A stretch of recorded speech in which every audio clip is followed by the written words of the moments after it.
Life's too short to drive boring cars. So I'm sure you guys are all very aware that car prices have gone through the roof.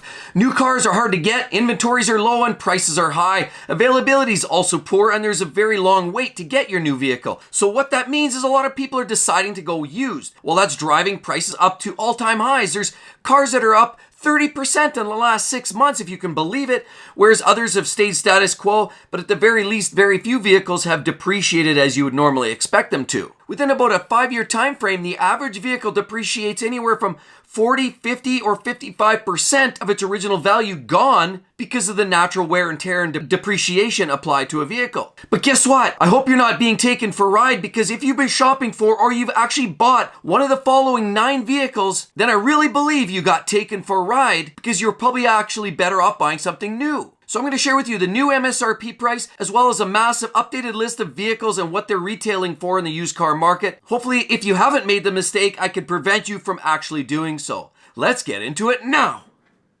So the first vehicle that you got ripped off if you bought, guaranteed, would be the 2017 Corvette Stingray. And why do I say that? Well, back in 2017, they retailed for about $56,000 for the coupe and closer to $60,000 for the convertible. But if you look online and you browse AutoTrader, you'll find 2017 model years for about $55,000, $56,000, maybe down $53,000 or $50,000, regardless. A 5-year-old Corvette with 20, 30, 40,000 miles on it, and you're paying more or less retail of what it was brand new. I can't help but think that is the biggest ripoff. Now I get it, spills over. Obviously the C8 Corvette that just came out was a major contributor to the fact, because it was a very popular Corvette, came in at a very affordable price tag, but the problem was availability and long lead time, and people didn't want to wait. So if you didn't get your C8, a lot of people were starting to look at the Corvette as a brand and start to spill over and say, hey, maybe I can't get the C8. Let's try the C7. Must be something great, right? Well, guess what? People were doing that. And of course, that drove prices up. Before this whole car shortage, about a year and change ago, you could find yourself with C7 Corvettes, the Stingrays, for down around $30,000, $35,000. Now they're up around $50,000 plus. It's absolutely bizarre. But if you bought a 2016-17 Stingray in the last 6 months, guaranteed you got ripped. And number 2 is the absolutely ultra reliable and go-to Honda Accord, specifically the LX, because if you start stepping up in the model range, you start paying for all the bling. But when you get into the LX, that's bare bones, mass value, of course. And people love that car because it's very easy to live with and very reliable. What you get with the LX in 2017 is a base MSRP of about $22,000. And oddly enough, as we look over here on AutoTrader, we're finding 2017s for $25,000, $23,000, $22,000, and even around $20,000, which implies that people are paying more than the base MSRP was when that car was new, and the car now has 30, 40, 50,000 miles on it. I wouldn't feel good about that. I don't know why you guys do, but if you bought the tried and true Honda Accord LX in the last 6 to 8 months, guaranteed you got hosed. Here's one. I just don't get it. I'm at a loss for words, guys. I just don't get it. I still fail to understand what the heck is going on with the infamous Taco. That's right, the Tacoma, Toyota Tacoma. Everybody knows they're super reliable. Yeah, they are. But why are we paying so much money for a 5-year-old Toyota Tacoma with 60,000 miles on it? Well, people want that Toyota reliability, that's why. But how far and to what ends of the earth are people traveling to find that Toyota Tacoma? It just blows my mind. So as we look here, the Toyota Tacoma back in 2017 started about $24,000 US for the SR5, $26,000 for the SR, $30,000 and $34,000 for the TRD Sport and Off-Road, and it just sort of scales up from there, but it's ridiculous. Those are the new car prices. Well, when we scour right here, let's take a look in AutoTrader, and we're finding vehicles that are actually going for $35,000, $36,000, $32,000, $31,000 for TRDs, SRs, 5s. They're going for more than they were brand new. That's right, 5 years old, and some of these cars are going for as much as 40% more. We're looking at some of these vehicles more than 10% more than they were new. Some are at par, some are a little bit less, but the reality is people are actually getting crazy and buying these cars or these trucks for even more than they were back in 2017. I don't get it. This one really defies physics, really. I just don't understand. Help me understand, guys.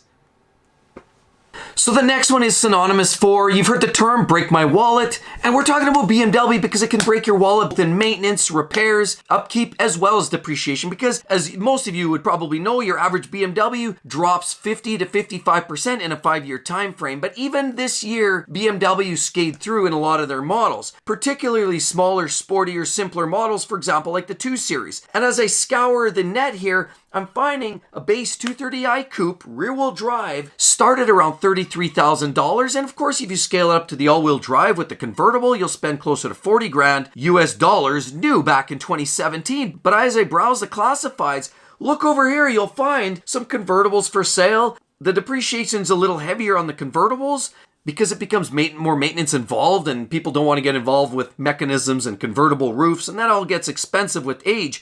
But it's the coupes because BMW delivers the driving experience, and the enthusiasts want the simple, basic coupe rear-wheel drive car with a stick shift, and that's all they want. And that's why those are popular. So a 2017 230i coupe rear-wheel drive, I'm finding here for $27,000 when it was $33,000 new. In other words, that 5-year-old BMW is actually holding about 82% of its original value. That's literally unheard of for something that's fairly mundane and fairly everyday type vehicle. It's not some specialty, rare, exotic. It's nothing outrageous or outlandish. It's really just your garden variety entry-level BMW, and it's holding close to 82%. Would you believe that? I'd never guess it in a million years, but here we are, 2022. What can you say?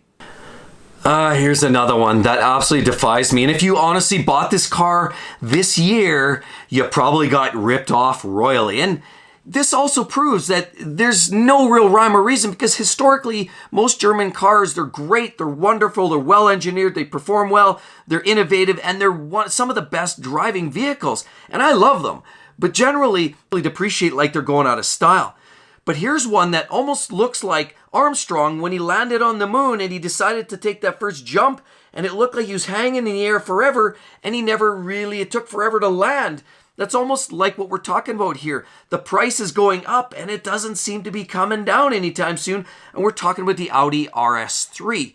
Now, several years ago, 5 years to be precise, that car was stickered at about $55,000 US. And there was no real upgrade to that. It was as it is, dual clutch transmission, hot rod, 400 horsepower, truly one of the best driver cars in a subcompact form you can get anywhere at any dollars. It's a hot rod, and you can spend 4 times the dollars to get as much of a smile out of it after an hour behind the wheel. But the reality is that doesn't change the fact that they should be depreciating, and they were for a while, until this year. And now that $55,000 car, if you look on Auto Trader and you start scouring, you're actually finding 2017s as high as $60,000, $56,000, $55,000, $55,000, $54,000. So in essence, you're paying over par or at least par to get your hands on one of these little hot rods. And the worst part is now they have 30, 40, or 50,000 miles on them. I've seen them as high as 60 or 70,000 miles for almost the same dollars as that car was brand new. This is absolutely bizarre, everyone. But if you bought it, it's a great car. However, if you paid par or more for a 5-year-old RS3, I don't know. Lord help you. So the next one is one that, it's proof in the pudding that people want to have faith in buying a used car, so they don't mind spending a little extra money on the vehicles that they know historically have some certain reliability associated. For example, the Toyota Camry. Now, back in 2017, you could buy for about 23 grand, which really wasn't much more than a few days of pocket change. Really, it was quite affordable. Great car, and it'll run almost forever. You can run that thing 20 times around the globe and you'll be good to go. But unfortunately, even that level of reliability still isn't tangible in the sense of how can you quantify paying more or even par for a vehicle of that caliber? People are.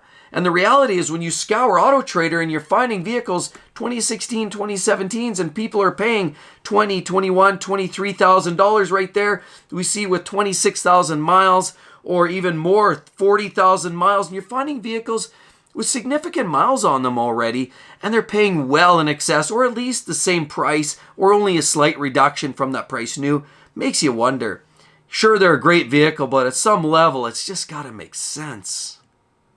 Now, the next one's a very popular selection. I can't say it's the best choice, in my personal opinion, but 2017 Hyundai had the Sonata, and specifically the Sport, which was a very popular purchase. Now, back in 2017, that car could be bought for about $24,285. Seems like a pretty decent deal for a good mid-size, relatively appeared to be, or perception of having a high quality associated.